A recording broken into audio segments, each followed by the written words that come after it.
right. Hey, John. Hey guys, it's great to see you again. Good to Really see good you. to see you again. Like really good to see you again. Really good. Yeah. Yeah. So we're doing this video to help promote and let everyone know about the dialectic and the dialogo circling course that's coming up October 1st and 2nd. So it's October 1st and 2nd. I think it's going to be our 4th course that we've done. Yeah, I think it's 4th. Yeah. We're teaching it. We're teaching it along with Christopher, and there is a discount that is good until this coming Saturday. Right. So I think it's like a $50 discount. So if you know that you're going to do it, go ahead and sign up. It's before Saturday to take advantage of that. And after that, I think the course is $250 and it's $195 right now. Right. Right. So this is so we'll get this out just in time so everyone can kind of find out about that. And last time we had a bunch of people say that they hadn't heard about it. So I'm trying to do a little better job of getting the word out. So if you see this video, and please share it to all of your your accounts and Facebook and all this stuff, all the places where the people are, so we can get the word out. So we really appreciate that. So I wanted just to cover a little bit of the logistics of what the course is, a little bit of what it looks like. And then I wanted to talk with you, John, about go into a couple of things. You're in the middle of filming After Socrates. Yes. Right, which is a whole series on essentially dialogos, right? Yes. Yes. And I'm curious. I'm super curious to hear about all the connections that are have come through that. And also, you've been doing a lot of field work, right? You've been traveling a bunch. I know that you went to Vermont, and especially I want to talk with you about what you learned out there in terms of the ecology of practices and the layering, and what you discovered by kind of being live in the retreat. We also should talk about what happened in Washington State when I went to Rafe Kelly's Return to the Source. Yeah. Because I taught dialectic into dialogos and philosophical contemplation to them in the midst of their ecology. And so I want to talk about that too. Oh, wow. Yeah. So yeah, there's a lot happening right now. I'm very excited about all of it, but do the logistics first. Yeah, totally. So basically this is a deeply experiential course. You don't have to have any there's no prerequisites in terms of knowing philosophers, or you don't have to have any degrees. You don't need to know any of that kind of stuff, right? This is about actually the practice of philosophy, the experience of it, and what and is John's term, an ecology of practice is what it's based on.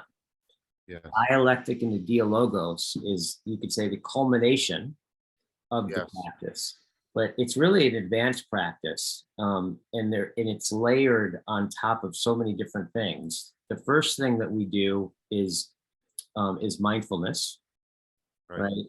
Then we go into philosophical contemplation. Yes. Then we go into circling, which is intersubjective meditation, right? And then we go into dialectic and the dialogos, right? Which is all of those and builds on them and blossom to them. Yeah, very much. And we've been paying very careful attention to the feedback, and we constantly are tweaking. It's very much still a work in progress, but it's doing all of this,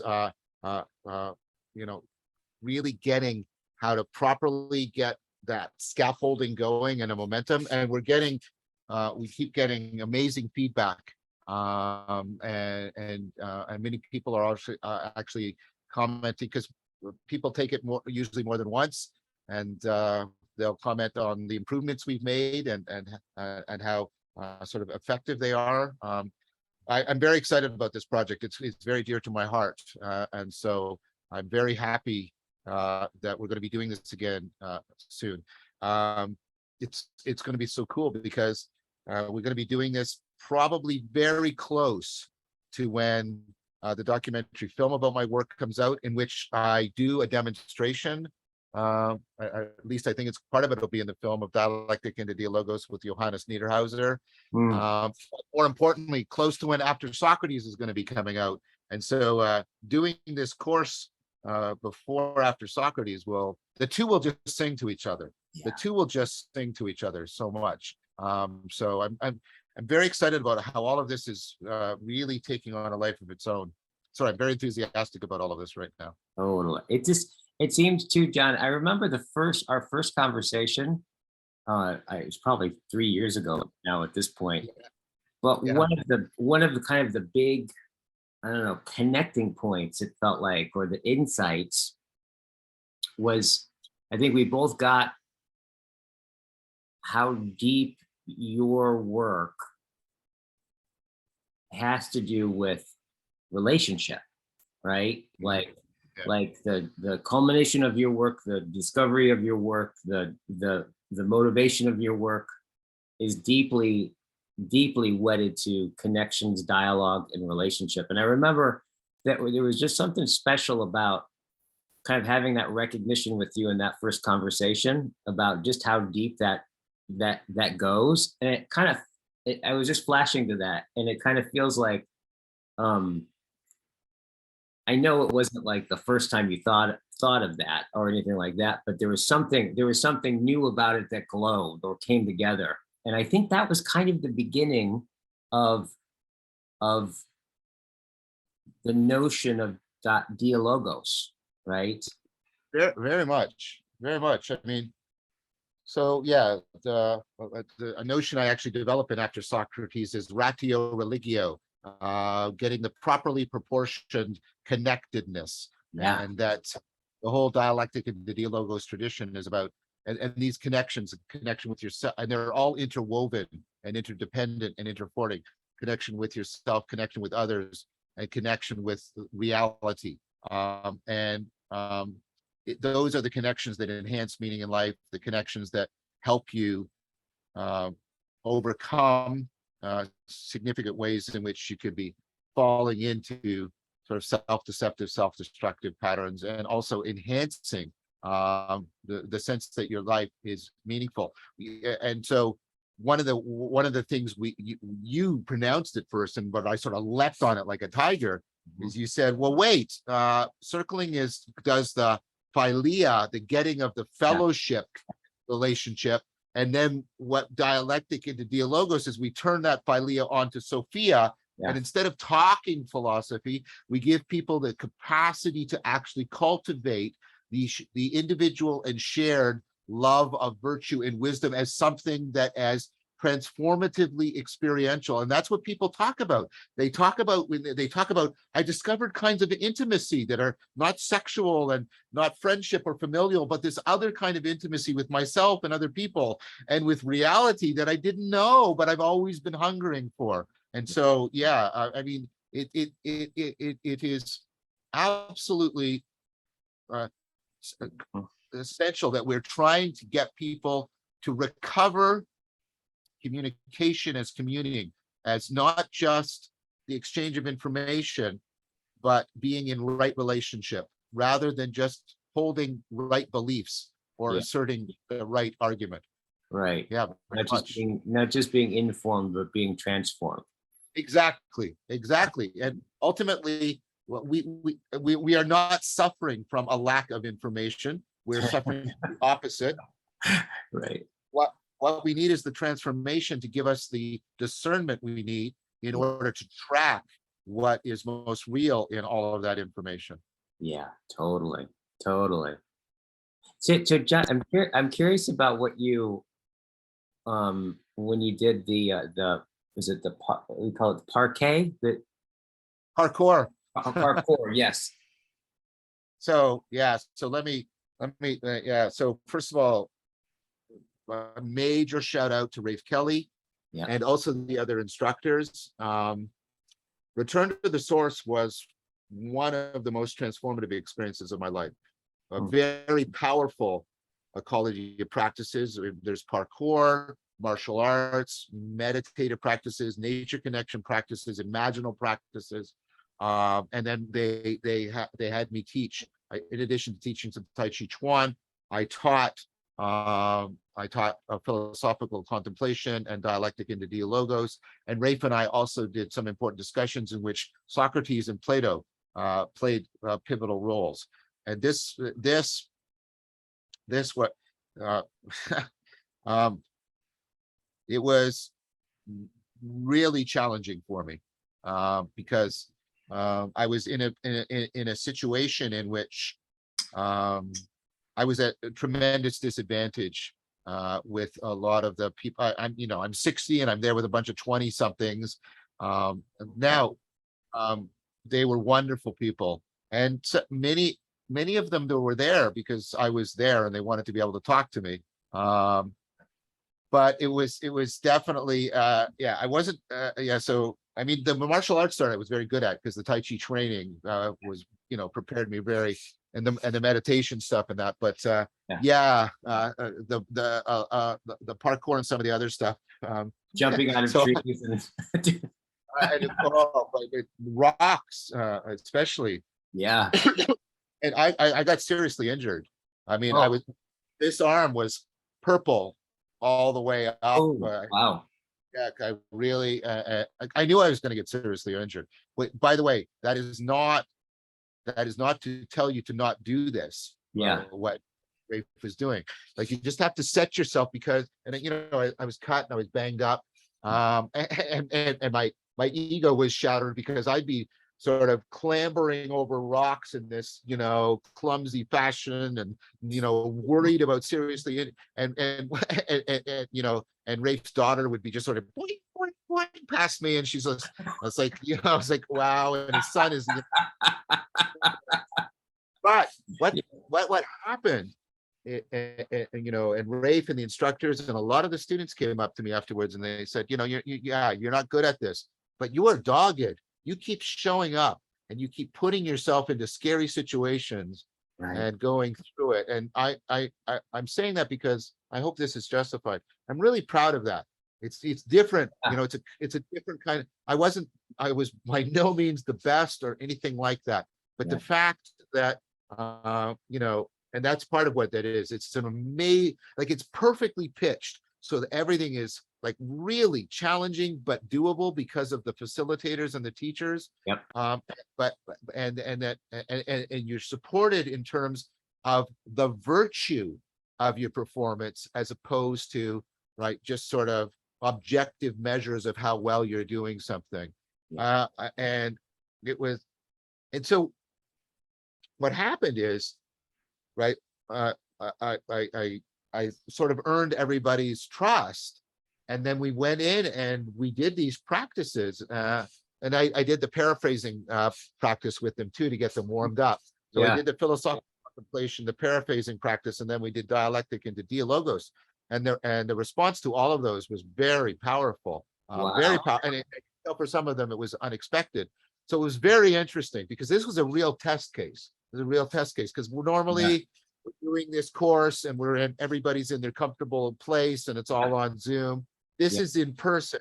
This is literally in the wilderness, and we're in this very different set of circumstances. We're in the middle of a very demanding course, and yet it really resonated. It really took hold.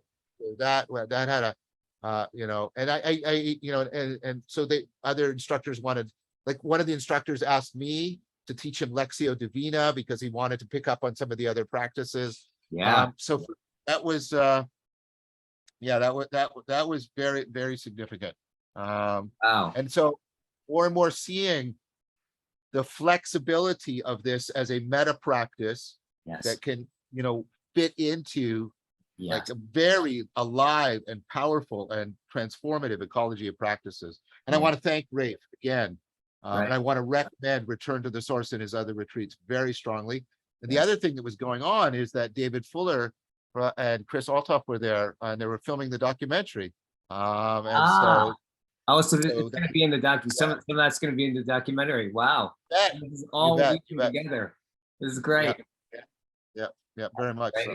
I would imagine. So I would imagine. Well, a couple of things. I like that you shared about the challenge of it, but also what was praised is not like the measurable outcomes, but the virtue that you were exercising, right? And so it's like, even though like everyone was younger and you weren't as coordinated and you banged yourself up and stuff like that, I would imagine that it was the courage to do something, right? Yeah.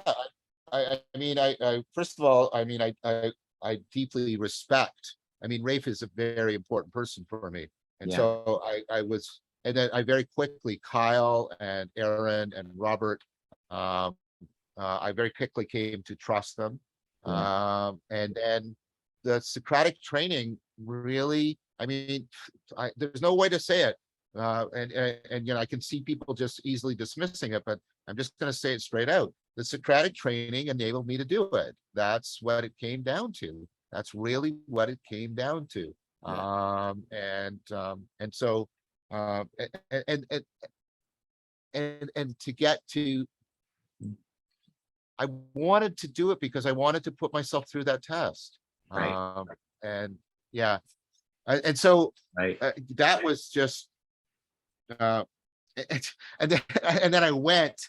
Oh, and by the way, the perspectival knowing and the participatory knowing that are so important to dialectic and to dialogos, they were so important for everybody.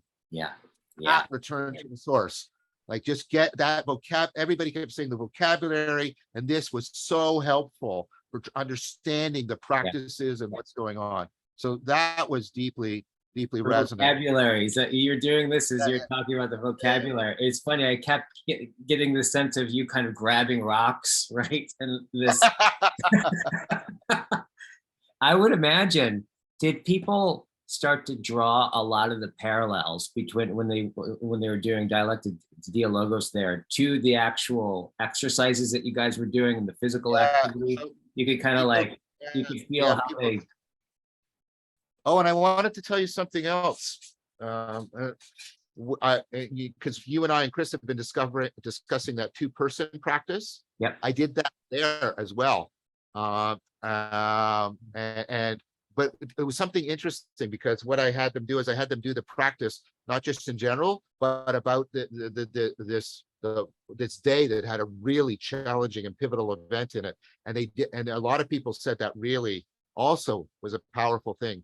So we might want to, I'm sorry, I don't want to be too cryptic, but I don't want to give away stuff until we've worked it out. But Guy and Chris and I are also putting together ideas for sort of a second tier course to build on the first one. And so I put one of those into participant experimentation to see how that worked. And, also worked very well. Okay, good. Well, that one's coming. We'll we'll announce that when that's nailed down. Oh wow! So and then you also went to Vermont, right? Well, in between, so and remember all the positive things I said about Return to the Source. In between, I went from Lord of the Flies in Return to the Source, and then Sarah and I went to Tuscany, Italy, in one of the most amazing resorts in the world for the Symposium on Embodiment. And I met Charles Stang, who wrote the Divine Double, and I got to talk to him about dialectic logos and the aspirational relationship to your future self. And he said that was an amazing conversation, and he said that was a very good interpretation of his work. So I got it, and so him and I have really clicked. Him and I have really clicked. And so you know, we're going to be doing work together. He heads up the Harvard Initiative for Transcendence and Transformation. Amazing guy, just amazing. Wow. And I get my conversation with him, and I gave a talk there, and very, very well received, very powerfully received. Wow. And then I came back, and then Sarah and I both had COVID. So we did that for a few days. Okay. Luckily I was quadruple vax, so it didn't last very long. Right. And then I went to Vermont, and Rafe was there again. And what we were doing in Vermont was we were getting many of the leaders of these emerging communities of practice to enter into deep discussion. And there was a lot of invocation of dialectic into dialogos, and Right. people were, and it kept happening, and especially dialogos. And it was very, very powerful, unexpectedly so, not to besmirch any of the people. But I was worried, we're coming from different backgrounds, but it was wonderful and productive. And it was a big thanks to the community there. It was the Maple Monastic Academy there, and just amazing. And so that too was deeply hopeful and encouraging to me, that that this kind of thing can help to build a community of communities, create a viable subculture for responding to the meaning crisis. So did that too. So everyone, even though it came from different backgrounds, and I know that different people, when they've created a body of work, can oftentimes get really dug in or defensive about their work and other things. So it sounds like this was not the case. Well, so they had to be committed to the commitments was, respect, and basically humility. And one of the to dialogos, they had to commit to dialogos, that they were going to engage in dialogos. Right. So I didn't do a lot of the formal dialectic into dialogos, but I did a lot of the informal and sort of bringing that in. And we had some of the monks actually observing some of the ones where I was especially really trying to get dialogos into shape, and it would take fire. And they were like, wow, that's real. Like, and so they can recognize it. They can recognize when the logos catches, which is a big important thing about this that we didn't really mention. That I think it's probably important to mention is that when we say dialogos, right, what we're distinguishing something that you can set the conditions for, right, but you can't actually will. You can't. Right, it's similar to like you can plant it, you can plant a garden, you can set up all the conditions for the garden, but at the end of the day, you don't actually grow the garden. The garden grows itself in some sense. And so the dialectic, right, is something like shaping the garden, getting the right conditions down, right, the attunement and all the layers of practices that we do beforehand. And then by an act of grace, if the spark catches and the dialogos happens, that's where you could say that the everyone involved in some sense kind of merges with the logos, right? And you start to say things that you didn't know that you knew, right? That's right. You get this collective flow state in which people are experiencing insights that they know they could not have experienced on their own. And I'm sure everybody who's watching this video has had those conversations that have taken on a life of their own and taken everybody into a place they didn't expect they would get to, and had an impact on how they saw the world in some significant way. Well, what we're trying to do is take that and afford it more and explicate it more and cultivate it more. Totally. Absolutely. So that was really that's really interesting. So it's like, so the people who have been developing these kind of ecology of practices, right, were able to come in and attune to the dialogos, right, and can be vulnerable to it and open to it and catch fire. It caught with them. That's really encouraging. It caught fire for me. All of these people here were amazing, but I was coordinating something with basically a discussion between Steve March from Alethea Coaching and Zach Stein, right? And we were talking about sort of wisdom and the qualities of the wise person, but also various kinds of transformation. Now that was happening, right? And before that, I had given a talk about my work on relevance realization, and a monk had asked me a question, and I had answered it. And I do not know where that answer came from. It just sort of came out of me, Yeah. spontaneously. And then that got taken into the discussion with Zach and with Steve. And then later on, I've recorded the video with Steve, and I'm going to release it. Right. Followed up with, but this idea that relevance realization can come to the place where it realizes, because it's always recursively interested in itself, where it realizes that it itself is irrelevant. And where would relevance realization realize that it's irrelevant? When it is addressing being as such and the ground of being. Yes. Right. Yes. And right. Yeah. Right. Yes. But that makes so much sense of the phenomenology and the cognition and you know, and Zach and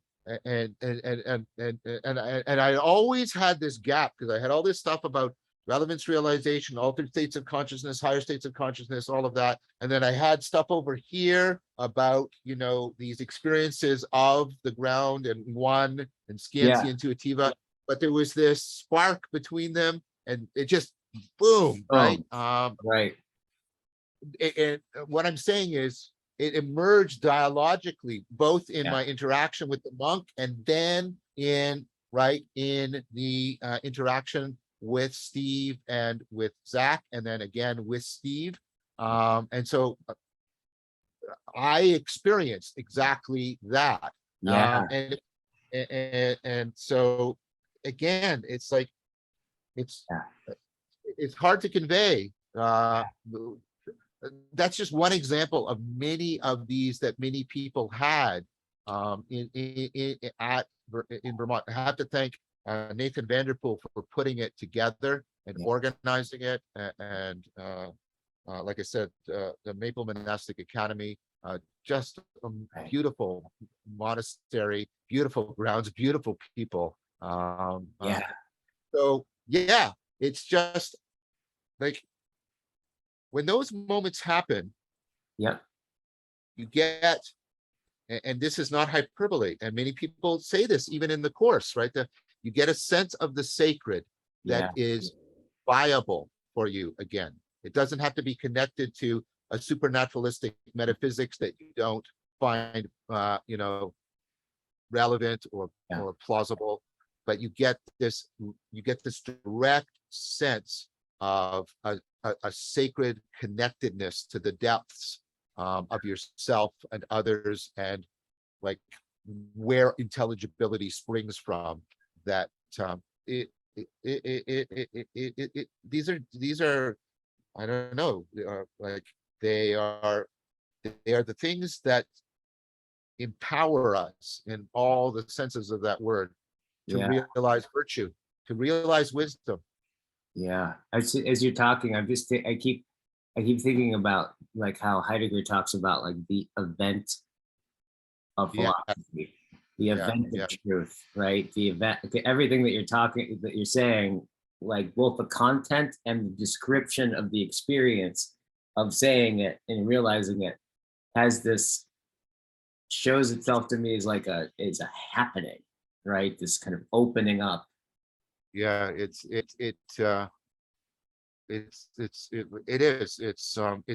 wonderful. It's full of wonder. And so we all came away from that charged, like really energized, and also in the ancient sense of charged, like of obligation. So and you know, and there was a lot about doing that and then directing it towards, you know, X risk factors, ameliorating the meaning crisis, addressing the meta crisis, which I think are absolutely central and important. So those were the three main events. And then tomorrow I fly out to Thunder Bay for the conference on consciousness and conscience, and I'm going to be doing entering hopefully into Dialogos with Paul Vanderklay and Jonathan Pajot in person. Fantastic. Fantastic. So Fantastic. I've been calling this my Thunderbolt summer, but Yeah, it's bleeding into it's absolutely. bleeding in September. Yeah. Absolutely. Well, I'm just glad that that's all that's coming together, and we're just going to funnel all of it into this 2-day experience that we have. Yes. Dialect Yes. Dialogos, Very much. right? Yeah, it's interesting. Very, like, really interesting. So many different things there that we're going to go into. I want to go in deeper with you. But I think we should probably bring this to a completion. I know that you have to go here pretty soon. Yeah, but I'm glad we had this opportunity to Yeah, me uh, too. I mean, and I want people to know, you and Chris released a video. I was absent because I was involved Yeah. in all of this stuff. And yeah, and so yeah, this is I have a strong sense of a clear growth arc for dialectic into dialogos. And I'm excited to get involved in the workshop again and get that in and start working on the second tier course with you and Chris and your team. So I'm really juiced and jazzed to get into this. I can't wait. And then probably by the next one, we may actually have the digital town square of the Ecology of Practices set up and ready to go. So one of the things that we'll be able to do is, once that's set up, where it's like people pay like a modest membership fee, and then we're going to have the Ecology of Practices layered throughout the day, every day. Yeah. Circling and all kinds of different practices going on throughout the day that people just are part of a membership and show up and can do all of this all day long if you want, every day. So that's going to be available. That'll be available probably after, not this one. We'll probably have it set up after the next dialectic in the Dialogos, so people can just roll into that. So really good. So many good things going on. Yeah, so much. Yeah, it's very exciting, Guy. I'm looking forward to this weekend too. I mean, the weekend of the workshop. Yes, right on. Okay, first and second, all the links are below to register. Come and catch fire. Come on, come and catch fire. Let's do it. All right, bye-bye. Bye.